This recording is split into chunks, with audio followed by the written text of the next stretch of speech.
ሌላው ብዙ ጊዜ ሪሌሽንሽፕ ወይ ትዳር ላይ ከባዱ እኔ ብዬ የማስበው ካለመግባባት ከምን በዘለለ ቺቲንግ በጣም ከባድ ነገር ነው።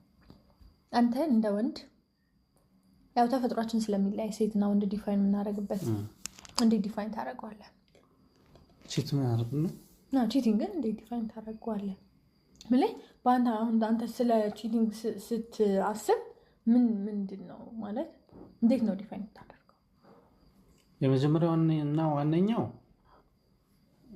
ሴጣን በመሃል ገብቷል ማለት ነው። እንደኔ አንዳንድ ሰው አይተሽ ከሆነ የሚገርም ፍቅር የተሰጠው ትዳሩ ላይ የሆነ ሱስ አለበት። በቃ የዛ ነገር ሱስ አለበት እና ይሄ ሴጣን ገብቷል በመሃል ነው። እንዲህ ሰውየው አሁን ፍቅር በማጣት ወይ አንቺ የሆነ ነገር ቀነሰሽብኝ ነው ቺት ላደርግ የሄድኩት የሚል ሊኖር ይችላል።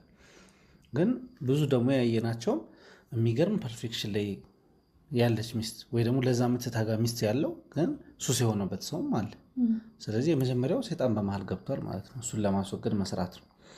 ሁለተኛው ራስን አለማመን ነው። ከዚች ልጅ ጋር ዘላቂ ነኝ አይደለሁም የሚለውን ካላመንሽ ቺት ማድረግሽ አይቀርም።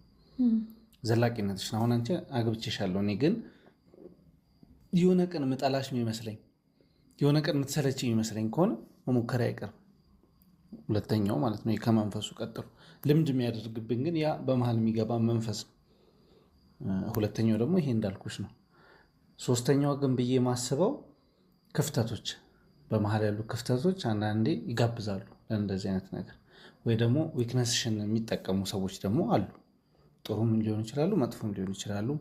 አንቺ ደግሞ እዚህ ጋር ባየሽው ክፍተት በጣም ትንሽዬ ሰፖርት ከሌላ